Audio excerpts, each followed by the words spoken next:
السلام علیکم ویورز، میں ہوں حمید لنگرا. آپ دیکھ رہے ہیں پرچار، اور آج کے پرچار میں ہم بات کریں گے جو تب ملک کی تازہ ترین صورتحال ہے. خاص کر دو ایسے موضوع ہیں کہ جو بڑے ہاٹ ٹاپک جو ہے وہ کنسیڈر ہو رہے ہیں. نمبر ایک تو یہ ہے کہ وہ سب جانتے ہیں کہ پاکستان تحریک انصاف کا جو فائنل کال تھی احتجاج کی، وہ ناکامی سے دوچار ہوئی ہے یا کامیاب ہوئی ہے. ایک تو ہم اس پہ بات کریں گے. دوسرا اس کے ساتھ ساتھ اسٹاک ایکسچینج جو ہے وہ بڑا اوپر جا رہا ہے اور ریکارڈ انڈیکس جو ہے وہ ہیٹنگ ہو رہی ہے. اس کا کیا وجہ ہے؟ آیا واقعی اسٹاک ایکسچینج جو ہے اس کے اندر اتنی انویسٹمنٹ آ رہی ہے یا یہ کیا ہے؟ اس حوالے سے آج ہم بات کریں گے. ہمارے ساتھ سینئر صحافی ہیں اور جو ہے ریاض فہیم صاحب اکانومی کے ایکسپرٹ بھی ہیں. ان سے جو ہے وہ بات کریں گے کہ آیا یہ دونوں معاملات کے حوالے سے کیسے دیکھتے ہیں. ریاض صاحب، پاکستان تحریک انصاف کا فائنل کال مس کال ثابت ہوئی ہے، لوگ یہ کہہ رہے ہیں، ہم نہیں کہتے. کیا کہیں گے اس بارے؟ دیکھیں جی، مس کال کا جو ورڈ استعمال ہوا ہے وہ لوگ نہیں کہہ رہے، گورنمنٹ کہہ رہی ہے. جو گورنمنٹ ہے ان کا کہنا ہے کہ یہ فائنل کال نہیں تھی، یہ مس کال تھی. تو اس پر جو لوگوں کا رد عمل ہے اور ان کی مختلف باتیں سامنے آ رہی ہیں. لیکن دیکھا جائے تو جو ایک پولیٹیکل ایک جو گیم شروع ہے اس میں جو عوام جو ہے، عام آدمی جو ہے وہ اس میں وہ کر رہا ہے. اور دوسرا جو یہ پولیٹیکل سچویشن اور یہ احتجاج، دھرنا اور یہ ساری چیزیں چلی ہیں، اس کا ہمارے ملک کی اکانومی پہ اور معیشت پہ بہت برا اثر پڑا ہے. لیکن جو انٹرنیشنلی ایک حالات ہیں معیشت کے حوالے سے، اور آئی ایم ایف کے ساتھ جو پاکستان کا پروگرام ہوا ہے اس کو اس کے ساتھ ریلیٹ کیا جائے تو یہ درمیان میں جو ایک گیپ آیا ہے یہ احتجاج اور دھرنوں کی وجہ سے، اس سے ہماری معیشت کو کافی نقصان پہنچا ہے. کیونکہ گورنمنٹ کوشش کر رہی تھی کہ ہم استحکام کی طرف جائیں، معیشت کو پازیٹیو جو اقتصادی اشاریے ہیں ان کو کیش کرایا جائے، اور اس میں وہ کافی حد تک کامیاب بھی ہوئی ہے. لیکن کچھ اعداد و شمار ایسے ہیں جن کا بتانا ضروری ہے. مہنگائی کے حوالے سے گورنمنٹ نے کہا ہے کہ پچھلے کئی سالوں سے جو مہنگائی کی ایک شرح تھی وہ 28، 32 یا 40% کے اس پہ سی پی آئی تھا. مہنگائی کی شرح بہت زیادہ تھی تو وہ کم ہو کے سنگل ڈیجٹ پہ آ گئی ہے. ابھی وہ کلیم کر رہے ہیں کہ دسمبر میں بھی 5.6 یا 6.5 تک مہنگائی کی شرح رہے گی. لیکن گراؤنڈ ریالٹیز اس سے ڈیفرنٹ ہیں، مختلف ہیں. زمینی حقائق یہ ہیں کہ مہنگائی لوگوں کا کہنا ہے کہ بڑی ہے. مارکیٹ میں آپ جائیں، آپ وزٹ کریں، مہنگائی کم نہیں ہوئی، لوگوں کی قوت خریدی کم ہوئی ہے. اور جو ایک کارٹلائزیشن کا ایک عمل ہے پورے ملک میں کہ ایک مضبوط اجارہ داری قائم کر کے کارٹل بنا کے خود ساختہ جو قیمتیں بڑھائی جا رہی ہیں، اس پر گورنمنٹ فیلئر ہے ان کا، اور وہ گورننس ان کی نہیں ہے. ہمارا جو ایک انتظامی ڈھانچہ ہے وہ اس میں کامیاب نہیں ہو پا رہا. اور بالخصوص اسلام آباد پاکستان کا بلکہ دنیا کا مہنگا ترین شہر ہے. اس کے لوگ سفر کر رہے ہیں، آپ وزٹ کریں. ملک کے دیگر شہر جو ہیں وہ بھی اس وبا کی زد میں ہیں. یعنی مہنگائی، خود ساختہ مہنگائی جو لوگوں نے کی ہوئی ہے. میں آپ کو ایک مثال دیتا ہوں کہ ابھی یہ جو دھرنے کی کال دی تھی 24 کی، اس میں 2-3 دن یہ جو کنٹینر اور یہ راستے جو بند تھے تو پیر ودائی اور سبزی منڈی کے ایریے سے جہاں سے سپلائی ہوتی ہے فروٹس کی، سبزی کی، تو جو ٹماٹر 100 روپے بک رہا تھا وہ گلا سڑا ٹماٹر 400-500 روپے پر کے جی وہ لوگ بیچتے رہے. ایسے ہی بامرے مجبوری لوگ لینے پر مجبور تھے کہ اب لوگ کیا کرتے کہ ان کے پاس کوئی مٹیریل تھا نہیں. اسی طرح جو دیگر اشیاء ضروری ہیں ان کی قیمتوں میں بھی اتار چڑھاؤ، اور یہ لوگ پیچھے وہی ہیں جس کو ہم کہتے ہیں ہورڈرز، ذخیرہ اندوز، نجائز منافع خور. گورنمنٹ کی اس پر نظر نہیں جاتی. گورنمنٹ اپنے جو اس میں اٹکی ہوئی ہے کہ ہم کسی طریقے سے اپنے آئی ایم ایف کے جو پروگرام کو آگے بڑھانے کے لیے اپنے جو ریونیو کلیکشن ہے وہ بہتر کریں، اپنے اخراجات کم کریں. اور جو ہمارا کرنٹ اکاؤنٹ ڈیفیسٹ ہے اور ریونیو کلیکشن ہے اس میں بھی کافی گورنمنٹ کو مسائل کے سامنے ہے کہ 200 سے 150 سے 200 ارب روپے کا شارٹ فال آ رہا ہے. تو یہ ایک بھی گورنمنٹ کے لیے ایک چیلنج ہوگا. تو اب یہ تمام صورتحال ضروری ہے کہ جو ملک میں جو امن و امان کی صورتحال ہے اس میں بہتری لائی جائے اور معیشت پر فوکس کیا جائے. کیونکہ عام آدمی کو ریلیف ملنے کے لیے ٹائم چاہیے. فوری طور پہ اس کو ریلیف نہیں مل سکتا. اگر گورنمنٹ کو کام کرنے دیا جائے گا تو اس کا ریلیف ٹرکل ڈاؤن ہوگا، نیچے عوام کی سطح پر جائے گا. اس کے بغیر پاسبل نہیں ہے. اچھا ریاض صاحب، یہ باتیں آپ کی بالکل درست ہیں. 3 دن کا احتجاج ہو اور اس کے بعد جب اسلام آباد کے اندر صرف کاروباری مراکز بند ہو تو میرے خیال میں 1-1.5 ارب روپے کا تو کاروبار ڈیلی ہوتا ہوگا. شہروں میں اگر تو اس ایک اوور آل تناسب کے حساب سے دیکھا جائے تو یہ 3 دن بند رہنے سے راولپنڈی اسلام آباد میں تاجر برادری کا کتنا نقصان ہوا ہوگا کہ کاروبار بند ہونے کی وجہ سے پھر عام لوگوں کو جو آپ مہنگائی کا سامنا کرنا پڑا جو یہ ایک ذخیرہ اندوز مافیا جو ہے وہ اپنا ایک کر دیتا ہے تو آپ کے خیال میں اس وقت رفلی ان 3 دنوں کا یا 4 دنوں کا کتنا نقصان حکومت کو اٹھانا پڑا ہوگا اس شہر بند ہونے کی وجہ سے یا اپنی ناقص حکمت عملی کی وجہ سے؟ یہ دیکھیں جو دھرنے ہوتے ہیں احتجاج ہوتا ہے اس سے معیشت کا پہیہ جام ہو جاتا ہے، کاروبار رک جاتے ہیں، تاجر بھی پریشان ہوتے ہیں، شہری بھی پریشان ہوتے ہیں۔ اس کی جو 3-4 دن دھرنوں میں آپ جو بات کریں اس کی کیلکولیشن تو مشکل ہے، لیکن گورنمنٹ نے ابھی جو کیلکولیشن بتائی ہے وزیر خزانہ اور دیگر جو ہمارے اقتصادی ٹیم کے لوگ ہیں مختلف وزارتوں کے، ان کا کہنا ہے کہ یومیہ 190 ارب روپے کا نقصان ہوا ہے ہماری معیشت کو۔ اس میں یہ لاس بھی آ جاتا ہے کہ ہم نے جو شہر بند کیا ہوا ہے، کنٹینرز رینٹ پہ لیے ہوئے ہیں، ان کے پیسے دینے ہوتے ہیں، باقی لا انفورسمنٹ ایجنسیوں کے خرچے ہیں، کھانا پینا ہے ان کی، تو یہ ملا کے تو وہ معیشت جو کاؤنٹ کرتے ہیں اس میں یہ اتنا ایک نقصان بن جاتا ہے۔ تاہم اس حوالے سے جو چیمبر آف کامرس ہیں، Islamabad chamber of commerce, federation chamber of commerce, ان سے یہ اعداد و شمار لیے جا سکتے ہیں، شاید انہوں نے کوئی کیلکولیشن کی ہو اس حوالے سے تو اس کے فگر سے مل سکتے ہیں، لیکن گورنمنٹ کا پوائنٹ آف ویو یہ ہے کہ معیشت کا پہیہ جام ہونے کے ساتھ ساتھ جو ایک یہ تمام جو سرکلز ہیں جسے ہم ٹریڈرز کہتے ہیں اور یہ اس میں 190 ارب پر ڈے کا نقصان ہوا۔ یہ ناظرین بڑا فگر ہے اگر دیکھا جائے اس کے حوالے سے، کاروباری طبقے کے حوالے سے دیکھ لیا جائے، ملک کے اندر جو روزمرہ کی معاشی سرگرمی چل رہی ہوتی ہے اور اگر اس طریقے سے رک جائے تو لامحالہ مہنگائی بڑھتی ہے اور اس کا پریشر جو ہے وہ براہ راست یا غیر بالواسطہ جو ہے وہ عوام کے اوپر ہی پڑتا ہے۔ ریاست اسٹاک ایکسچینج کیا کر رہی ہے؟ اتنا ریکارڈ جا رہا ہے، یہ کیا ہے؟ یہ کیا مطلب مصنوعی ہے یا واقعی اتنا ہو رہا ہے اسٹاک ایکسچینج کے اندر کے ذریعے، یا واقعی بوم آ رہا ہے، اوریجنل ہے، آرگینک ہے سب؟ دیکھیں جو ہم معیشت میں بہتری کے لیے گورنمنٹ نے جو فگرز دیے ہیں جس میں پالیسی ریٹ کم کیا ہے انہوں نے، جس سے بینکوں میں قرضے لینے کی شرح بڑھی ہے، کاروباری حلقوں میں جو لوگ ہیں بزنس کرنے والے ان کو انہوں نے قرضے لیے ہیں بینکوں سے، اور اس کے ساتھ ساتھ جو یہ مہنگائی کے فگرز جاری ہوئے ہیں اس کی وجہ سے جو اسٹاک مارکیٹ کی جو سطح ہے، انڈیکس ہے، وہ بلند ہوتا جا رہا ہے۔ یہ مسلسل اس کا جو اوپر جانا ہے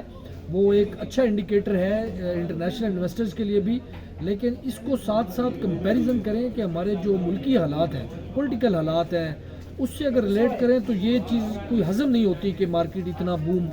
پکڑے اور وہ اوپر جا رہی ہے، تو اس سے ڈاؤٹ ہوتا ہے کہ یہ کہیں ایسا نہ ہو کہ جو چھوٹے انویسٹر ہیں یا بڑے انویسٹر جو ہیں ان کی مناپلی ہو اور چھوٹے انویسٹر کا پیسہ ڈوب جائے، لیکن اس میں میٹر کرتی ہے چیزیں عالمی مارکیٹ کی، عالمی سطح پہ جو سرگرمیاں ہو رہی ہوتی ہیں اور اس کے ساتھ ساتھ ہماری معیشت کے حوالے سے جو بہتری آ رہی ہوتی ہے اس سے چیزیں ریلیٹ ہوتی ہیں۔ تو مجھے یہ لگ رہا ہے کہ بہت تھوڑے وقت میں اسٹاک مارکیٹ کا اوپر جانا کہیں اس سے ایسا نہ ہو کہ جو ایک سابق ایک ہمارے ملک کی مثال بھی موجود ہے کہ وزیر اعظم شوکت عزیز تھے تو اس وقت ایک اسٹاک مارکیٹ بہت بلندی پر چلی گئی تھی تو اس میں بالکل اچانک وہ کریش ہوگی اور اس میں 700 ارب روپے کا لاس ہوا تھا۔ تو یہ کہیں ایسا نہ ہو کہ یہ جو اگر یہ آرٹیفیشل ہے یا سٹے بازو میں اگر ایسا کیا ہے تو اس سے یہ مارکیٹ کریش نہ کر جائے اور کوئی چھوٹے انویسٹر کو نقصان نہ ہو، لیکن فی الحال تو جو صورتحال جاری ہے تو اس کے معیشت پر بہتر اثرات مرتب ہو سکتے ہیں۔ گورنمنٹ اس کو کیش بھی کرا رہی ہے کہ دیکھیں مارکیٹ اتنی اوپر چلی گئی ہے، لیکن اگر یہ آرٹیفیشل ہوا یا اس میں کوئی سٹے بازوں کا عمل دخل ہوا جس کو اپنا اسٹیٹ بینک آف پاکستان اور SECP جو ہے اسٹاک مارکیٹ کو وہ ریگولیٹ کرتا ہے، تو اس حوالے سے ان کی طرف دیکھنا ہوگا کہ وہ کیا اس کو ایسا سمجھتے ہیں کہ یہ آرٹیفیشل ہے یا یہ ریئل جو ہے نا وہ اسٹاک مارکیٹ بوم پکڑ رہی ہے۔ صحیح۔ اچھا ریاض صاحب تو چونکہ اکنامی کے ایکسپرٹ ہیں اور انہوں نے باتیں بھی وہ ہمیں بتائی ہیں میں کچھ سیاسی صورتحال جو ہے اور خاص کر پاکستان تحریک انصاف کی صورتحال ہے اس کے حوالے سے آپ کو کچھ اپڈیٹ دوں گا، اور کچھ جو اس وقت پاکستان تحریک انصاف کے اندر چل رہا ہے اس پہ بات کروں گا۔ اس کے بعد ایک اور جو چیز ہونے جا رہی ہے اس پر بھی میں ریاض صاحب کی رائے لوں گا کہ کہیں ہمیں پاکستان ایک بڑے ایونٹ سے آنے والے دنوں میں جو ہے وہ محروم نہ ہو جائے۔ پہلے پاکستان تحریک انصاف کی جو فائنل کال تھی وہ ناکام ہوئی۔ بشرا بی بی اور علی امین گنڈاپور جو ہے جن کو محفوظ راستہ دیا گیا اور فرار ہونے کے لیے وہ فرار ہوئے اور منصیرہ پہنچے۔ اس کے بعد کل رات جو ہے وہ پاکستان تحریک انصاف کی کور کمیٹی اور سیاسی کمیٹیوں کا اجلاس ہوا، اور اس کے اندر بہت سارے ممبران جو تھے ان کمیٹیوں کے وہ پھٹ پڑے۔ بقول ان کے عالیہ حمزہ جو ہے انہوں نے یہ کہا کہ کیا صرف عمران خان کی رہائی مقصود ہے ہمیں؟ کیا صرف عمران خان کے نام کے اوپر اتنے بے گناہ لوگوں کو مروا دیا جائے گا؟ کیا بانی چیئرمین سے اس حوالے سے مزید بات چیت نہیں کی جا سکتی تھی؟ اگر کچھ دن کے لیے پشاور موڑ پہ بیٹھ جاتے، سنجانی پہ بیٹھ جاتے تو یہ صورتحال جو ہے وہ نہ دیکھنا پڑتی۔ اس کے اندر شاہد خٹک جو ہے ان کی جانب سے بھی ان کا بیان ایک سامنے آیا ہے، اور انہوں نے یہ کہا ہے کہ اس کی ناکامی کے پیچھے جتنی وجوہات ہیں اس کو سامنے لایا جائے گا، اور وہ خاص کر جو کارکنان جو شہید ہوئے ہیں یا جو زخمی ہوئے ہیں اس کے متبادل کوئی نہیں ہے، اور وہ جو بزرگ لیڈرشپ ہے اس کا نام لے کر آئیں گے سامنے لوگوں کے۔ اس کے ساتھ ساتھ پھر پاکستان تحریک انصاف کی آج جو ہے وہ استعفوں کا بھی آنا شروع ہو گیا ہے۔ سب سے پہلے سلمان اکرم راجہ کی جانب سے جو نامزد کیے گئے تھے سیکرٹری جنرل کے عہدے پر، آج ان کی جانب سے معذرت کی گئی ہے، اور یہ کہا گیا ہے کہ وہ اس عہدے کے اوپر مزید کام نہیں کر سکتے کیونکہ وہ لاہور سے نہ خود آ سکے نہ وہ بندے نکال سکے۔ ان کے بعد سنی اتحاد کونسل کے سربراہ ہیں، پاکستان تحریک انصاف کے ساتھ بڑا قریبی ہیں صاحبزادہ حامد رضا، ان کی جانب سے بھی استعفے کا اعلان کیا گیا ہے، اور انہوں نے اپنی ناکامی تسلیم بھی کی ہے، لیکن ان کا یہ کہنا ہے کہ وہ عمران خان کے ساتھ ملاقات کریں گے، اور ملاقات کے بعد وہ قومی اسمبلی کی نشست سے بھی لازمی استعفیٰ دیں گے۔ ان کے پاس جو ہے وہ قومی اسمبلی کی قائمہ کمیٹی برائے انسانی حقوق کی چیئرمین شپ بھی موجود ہے، اور وہ اس اسٹیٹس کو بھی انجوائے کر رہے ہیں۔ دوسری جانب بیرسٹر گوڈ جو ہے وہ اس چیز سے بڑے صاف انکاری نظر آتے ہیں کہ جی استعفیٰ نہیں دیں گے اور نہ کسی کا استعفیٰ قبول کریں گے۔ پاکستان تحریک انصاف کی جانب سے کل جو ہے وہ پشاور میں ایک اہم اجلاس جو ہے وہ سیاسی کمیٹی کا طلب کیا گیا ہے، جس کے اندر اس تمام تر صورتحال پر بات کی جائے گی۔ علی محمد خان جو پاکستان تحریک انصاف کی سیاسی کمیٹی کا حصہ ہے، ان کا بھی ایک ویڈیو بیان سامنے آیا ہے، اور انہوں نے یہ کہا ہے کہ ڈویژن کس نے پیدا کی، کس نے کہا کہ سنجانی نہیں بیٹھنا، کس نے کہا کہ پشاور موڑ پر نہیں بیٹھنا، اس کے حوالے سے دیکھنا ہوگا، اور یہ تمام تر جو اشارے جو ہیں وہ یہ سارے بشرا بی بی کی طرف جا رہے ہیں فی الحال تو، لیکن ذرائع کا یہ کہنا ہے کہ بشرا بی بی کی انوالومنٹ اگرچہ لازمی تھی لیکن اس میں کہیں نہ کہیں پاکستان تحریک انصاف کی سیاسی کمیٹی کی حکمت عملی بھی شامل تھی۔ اس کے بعد جو ایک اہم اس تمام تر صورتحال تو یہ ہے کہ پاکستان تحریک انصاف اس وقت اندرونی طور پر شدید انتشار کا شکار ہے۔ بانی چیئرمین سے ان کی ملاقات نہیں ہو پا رہی، اور اس کی وجہ سے مزید ڈسٹربنس بن رہی ہے۔ اب ایک تو یہ ہے کہ جیسے ہی بانی چیئرمین کا جسمانی ریمانڈ مکمل ہوتا ہے اس کے بعد ان کے ساتھ ملاقات ہوگی اور آئندہ کے لائحہ عمل اور گائیڈ لائنز وہ دیں گے۔ اس کے بعد پاکستان تحریک انصاف کی سیاسی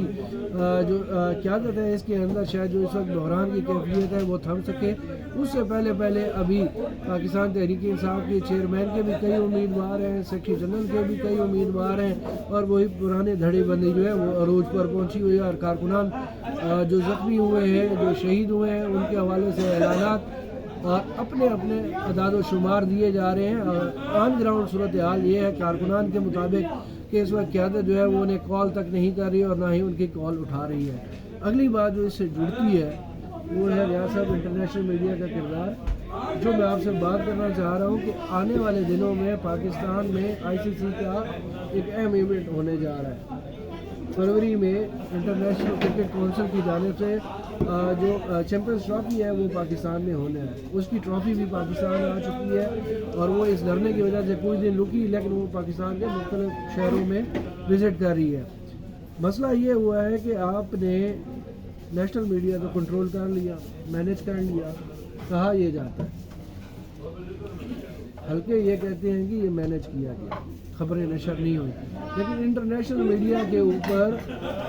اس احتجاج کی اور اس کے بعد جو ریاست نے اپنے ریٹ قائم کرنے کے لیے ایکشن لیا، اس کو انٹرنیشنل میڈیا نے بڑا نیگیٹو پورٹرے کیا، اور اس کا امپیکٹ پڑ سکتا ہے کہ جو انڈیا کہہ رہے ہیں، جو دیگر ملک کہہ رہے ہیں کہ ہم پاکستان نہیں جائیں گے، وہ زیادہ کنونس ہوتے ہوئے نظر آ رہے ہیں۔ آپ کیا سمجھتے ہیں کہ اس کے حوالے سے اب حکومت کو